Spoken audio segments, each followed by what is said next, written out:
I am Ven, welcome to my book corner. It's July, so we're beginning our horror readathon, Don't Die July, alongside my good friend and founder of this read-along, Noah, over at the Bookworm. This is a month where we do all things horror, be that horror reads, horror games, maybe even some horror films, and we talk about them or we stream them.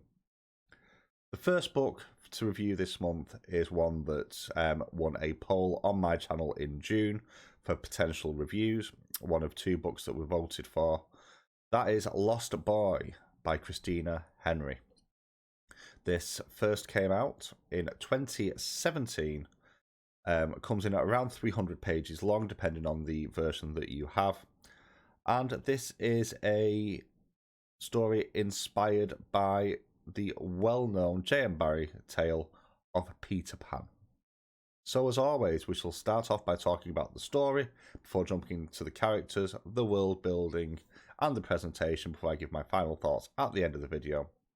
Let's dive straight in. So what is Lost Boy? Well, the first thing to mention is that this is fantasy first, horror second. At least for me personally, it has some horror elements, but this for me is much closer to what I would call a fantasy novel, personally. And this isn't a retelling, which is what I thought it actually was. This is something a little bit darker. This is a reimagined origin story, basically, for Captain Hook, or Jamie as he's referred to throughout the course of the book. And it seems that the inspiration for this at least partially comes from some early works by J.M. Barrie before Peter Pan was finished. Because in the initial versions that were written, before editing passes and more stuff was added in and the story was completed, Hook wasn't in there. And the closest thing to a villain within the works was Peter themselves. And this takes that idea and kind of runs with it. So what you have here is Jamie is a member of the Lost Boys. In fact, potentially, he is the first of the Lost Boys that Peter collected from the other place. And he has been there for seasons untold. We're talking potentially centuries at this point, to the level where he doesn't actually remember his own family or much from before he came. And him and Peter have been best friends forever, going on hunts together, playing together, harassing the pirates for all this time. And over periods of time, Peter has gone away and brought other kids back. What has happened in more recent times is that there's been a disagreement between Peter and Jamie about some of the kids they fetch back, because there is a high turnover of lost boys who die in the various different games. In the words of Jamie, our neighbours are pirates and monsters, our toys are knife and stick and rock, the kinds of playthings that bite. And that gives you a sense of the danger on the island itself. Peter has always said that this is a place for fun and adventure, and for him it is. But everybody else, well, they can die. And Jamie has survived a long time, but he started to take a number of the Lost Boys under his wing due to the fact that on recent excursions, the ones that have been collected, they've disagreed about, with Jamie pointing out that these are probably not the sort of kids that should be being brought to the island because there were certain rules attached. And you get a really strong connection to a small, very childlike child, bizarre though that sounds, called Charlie, who Jamie takes under his wing, as it's clear that Peter's realised that, well, this kid's not fun at all. He's slow, he can't keep up. He complains all the time because he struggles because he's so much smaller than the other kids. He isn't fun. And what you then see over the course of the story is Jamie growing up. And it's not made explicitly clear until late on, although you can put the pieces together, why it is, but suddenly Jamie starts to drift further and further from Peter and develops a real hatred towards him and Peter's attitude to the other Lost Boys and danger in general. When there is a massive run-in with some denizens from the centre of the island, things then really hit the fan with a number of the Lost Boys dying either in that incursion or to an attack by the pirates after Peter took one step too far in provoking them. And then it snowballs as an open hostility develops between the two. And you have this fracturing of the Lost Boys themselves. And this is a really, really well done tale of the fall from best friends to a deep-rooted hatred for each other, or at least on Jamie's side. It's a little bit more ambiguous on Peter's side. But it's exceptionally well done of the idea of seeing the person that you thought was your best friend for who they really are, and the slow creeping horror that that induces and the cruelty that you begin to see. It is a fascinating take on a potential Captain Hook origin story. It does also make a lot of sense within lore, and even Peter's characterization does match up quite well with both the books, book tales, and also other media as well. But we'll touch on that in the next section, which is characters. So the main character in this is Jamie themselves.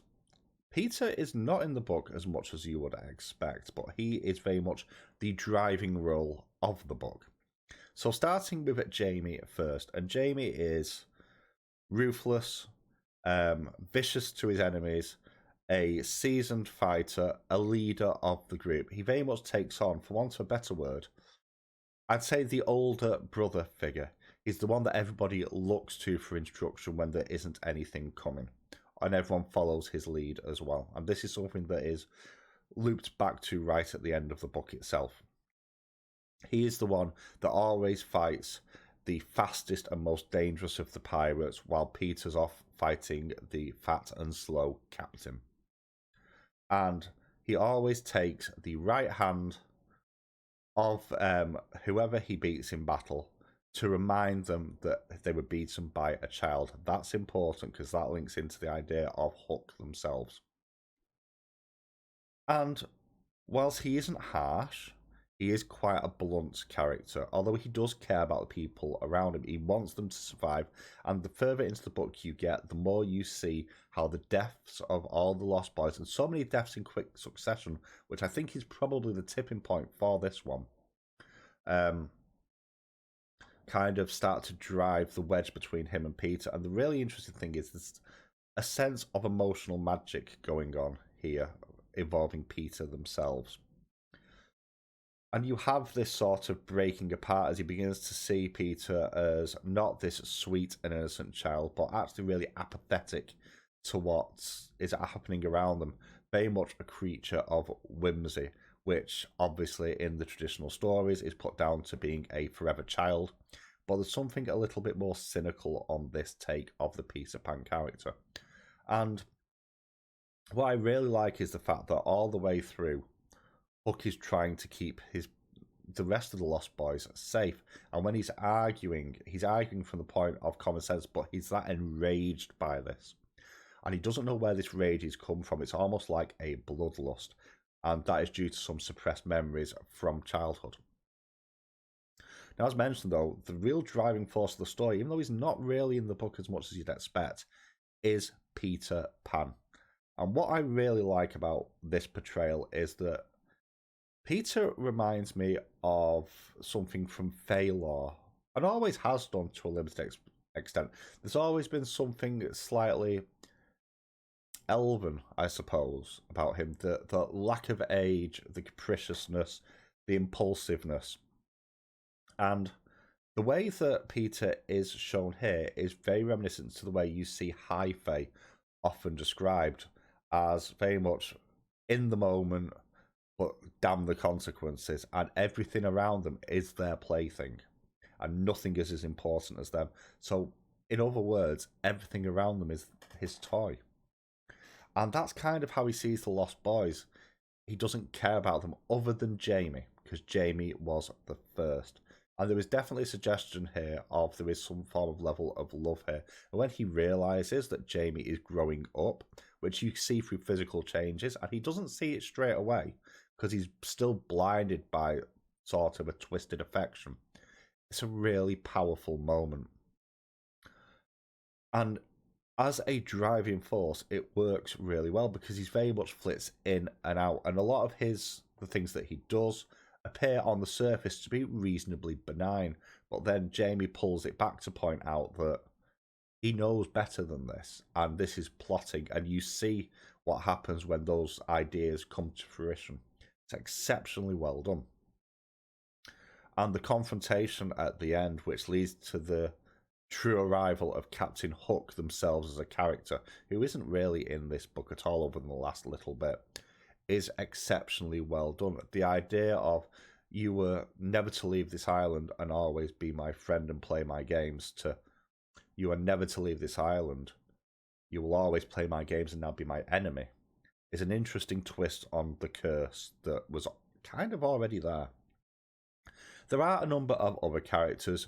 The two main driving ones are Charlie and Sal. Charlie is a very young child who is a very young child, sweet, innocent, nervous, bit too small, slow and weak to keep up with all the other kids. Sal, it turns out, is a girl in disguise, which Peter didn't realise, and when Peter finds out, he flips out, because no girls are allowed on the island. Because that'll make people grow up. To a point, anyway. It's never totally explained why Peter has such an issue with girls, but in my head, the idea is that that would help drive the growing up process a little bit. He doesn't think girls are fun, which is interesting.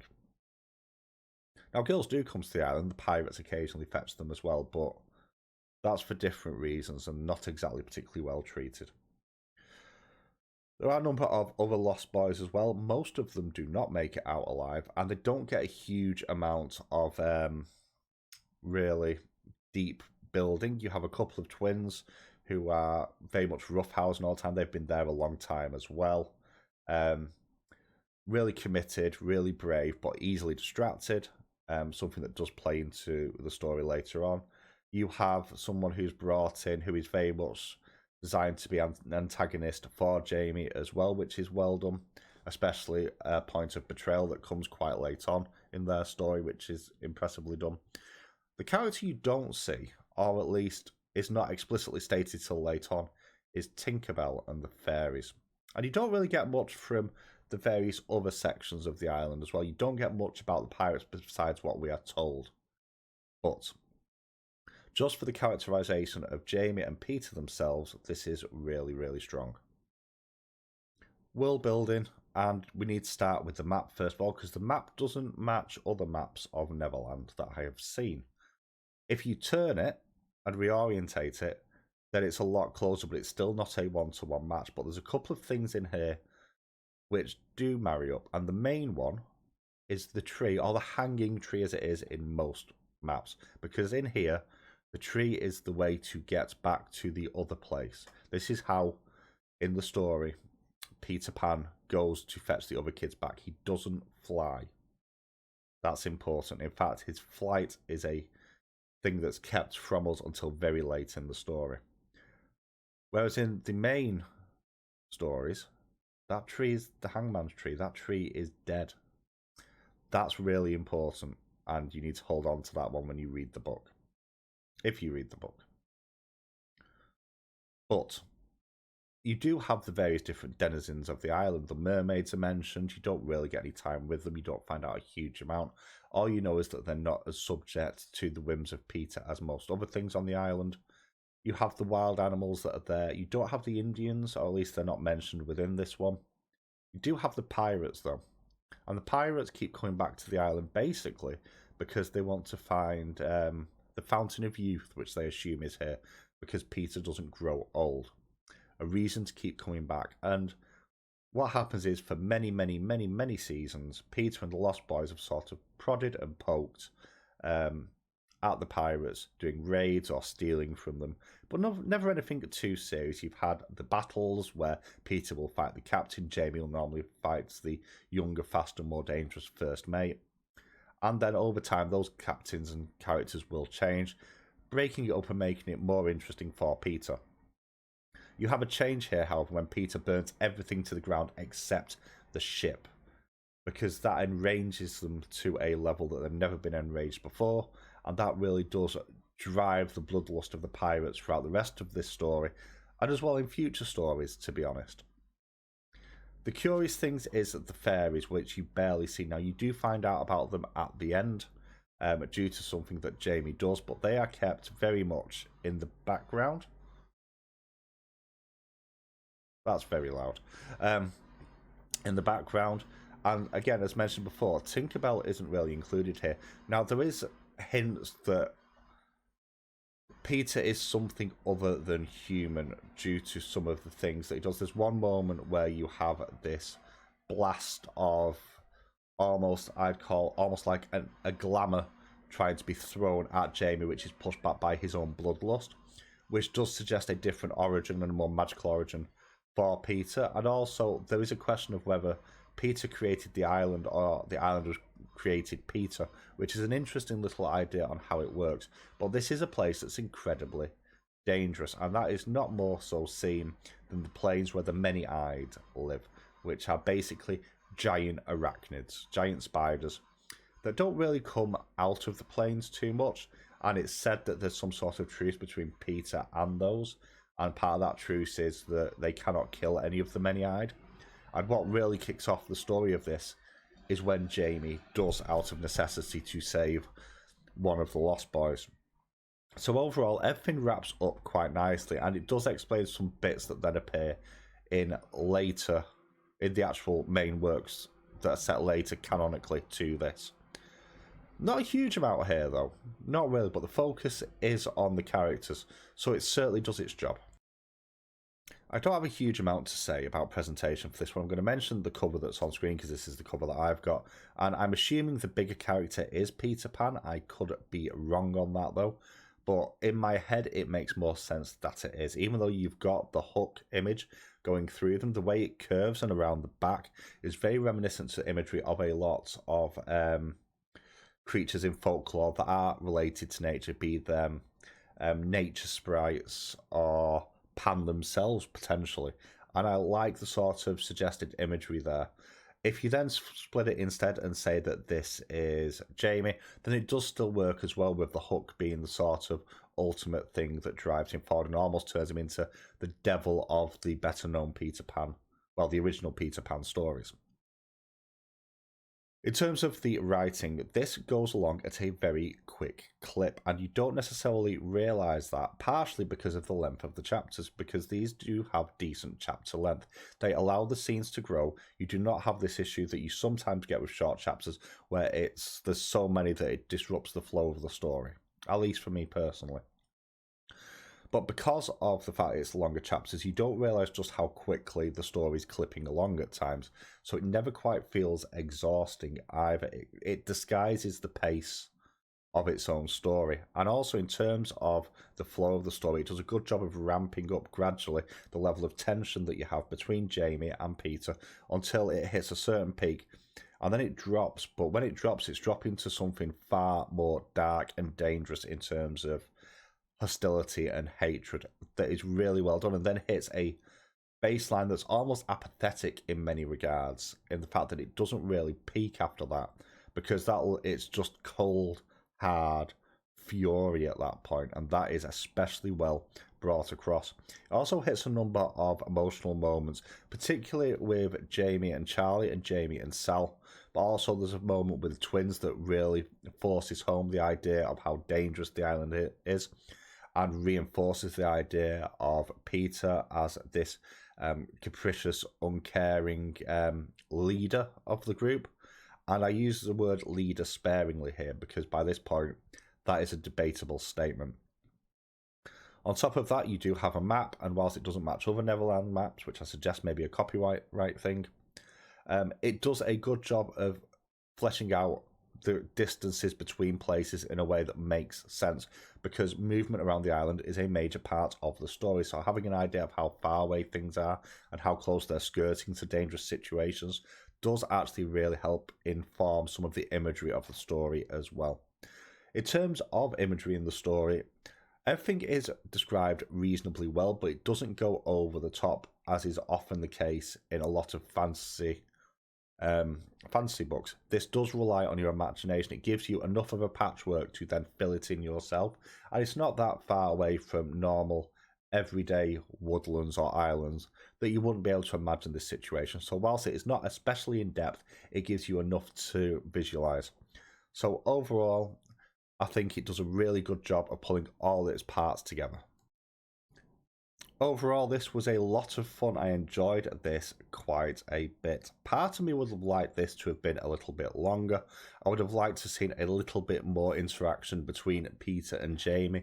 But on saying that, what is in here is exceptionally well done, especially with the gradual reveals of things to do with Jamie's past as he begins to regain some of his memories as well. This does lean into my idea that I've had for a long time, that Peter is closer to being some form of fae, and the idea of him basically being this sort of capricious entity that doesn't care does fit better than you'd actually think initially. This also makes Hook an even more sympathetic character than some other media has done by giving him a really strong backstory and a reason to have that connection with Peter and an understanding for that level of hatred that is exceptionally well done. I do have Girl in Red to read by Christina Henry. I'm going to see if I can squeeze that in this month. I'm looking forward to hitting that one. I am certainly going to read more of Christina's stuff going forwards. This got a 4 stars out of 5 off me on Goodreads. This was great fun. If you like fairy tale reimaginings or retellings, even though this isn't technically one, this is well worth a check out. But that's my thought on Lost Boy by Christina Henry. Have you read this? What did you think about it? Let me know in the comments below, and I will catch you soon.